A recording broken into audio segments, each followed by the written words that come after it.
Welcome to Healthy Living with Dr. Judy. The breath of life. What is that all about? When we were born, the first sign of life is when we took our first breath. Same goes as we leave Mother Earth, we take our last breath. But the majority of us walking around not realizing how essential breathing is to our health. Normal breathing is so vital to our health, but also to the amount of energy that it is providing us. And I recently just gave a talk on abnormal breathing.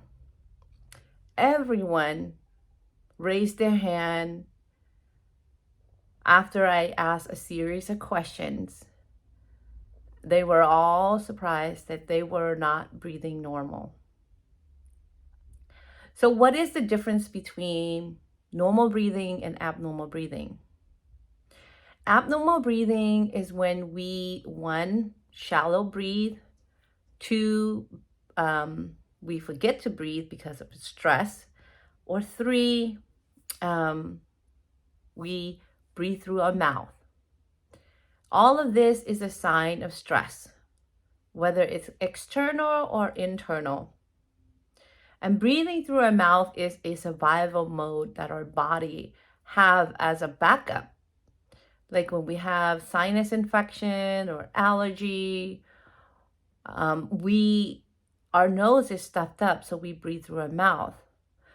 But for a short period of time, mouth breathing is okay. However, for a long period of time, it is not okay. It actually causes a lot of chronic health condition, such as sleep apnea.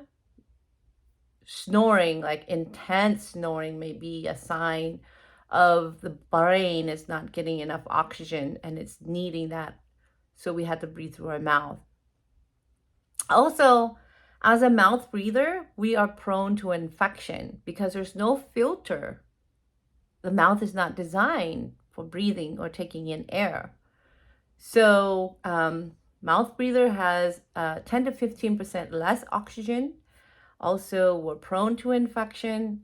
Another thing is, as a mouth breather, we have, especially seen in children, deformations in the facial structure.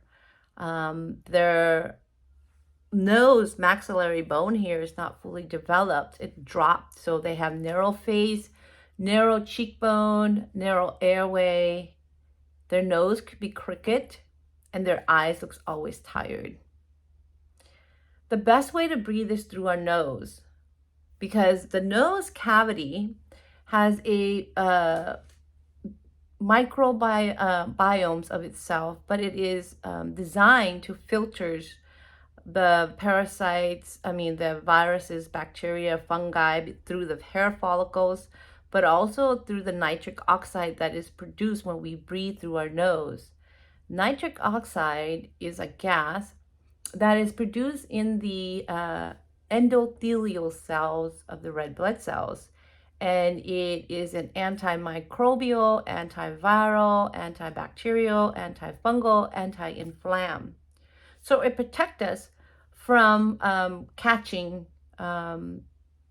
viruses, bacteria, fungi, but it also helps increases the amount of oxygen going into our lungs and into the tissue as well. So how can we practice and catch ourselves or learn how, if we are a mouth breather, and learn to breathe better through the nose? It will take, it's just like exercise. When we're so used to something, it's hard initially to train ourselves, but through daily practice, we can become more, second nature and it'll be easier. So I recommend to do is practice breathing through our nose, 4 seconds in through inhale. So 4, and then release 8 seconds. okay? Or and do this 5 to 10 minutes in the morning to kind of set the day, get us ready so it de-stresses, prepare us for the day, energizes and charges us. Then another 5 to 10 minutes at nighttime to really help us to de-stress, calm down, get us ready to unwind from the stressful day and get ready for a good night's sleep. And by doing this, it really helped. The best way is to keep a journal when you start doing this. How has your life changed? You probably notice increased energy, more mental clarity, focus.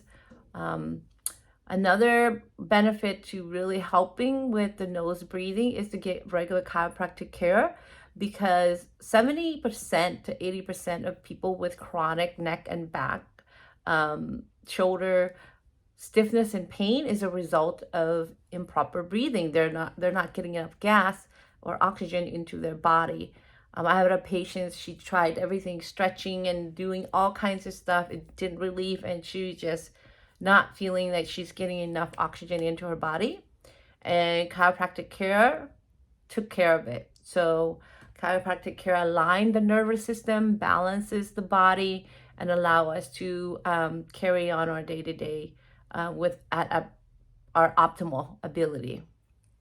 And the third thing that we could do is chew our food on both both sides of our cheek, because of these chewing muscle, the masseters. It'll help maintain the strength of our jaw and our cheek as well. And chew about 20 to 30 times on each cheek, exercising those muscles. And the fourth thing is humming. This is my favorite. You can hum to any tune of music that you like. If you hum with the primordial sound Om, there's a lot of research that shows the benefit of humming and the Om frequency as well. It really helps to calm us, relax us, increase the nitric oxides. And the best thing is you're vibrating this high frequency energy throughout your body. And so I hope these tips help you to become a better breather by bringing in more oxygen, because oxygen is like gas to a car. The more oxygen, the balance of the oxygen, carbon dioxide, and nitric oxide in our body, what gives us the maximum energy production. So we want to make sure that we are being mindful of the breathing. And the good gauge is that you're getting a good night's sleep, you're snoring less, you're having more energy. Okay, I hope this helped. And if you like the video, please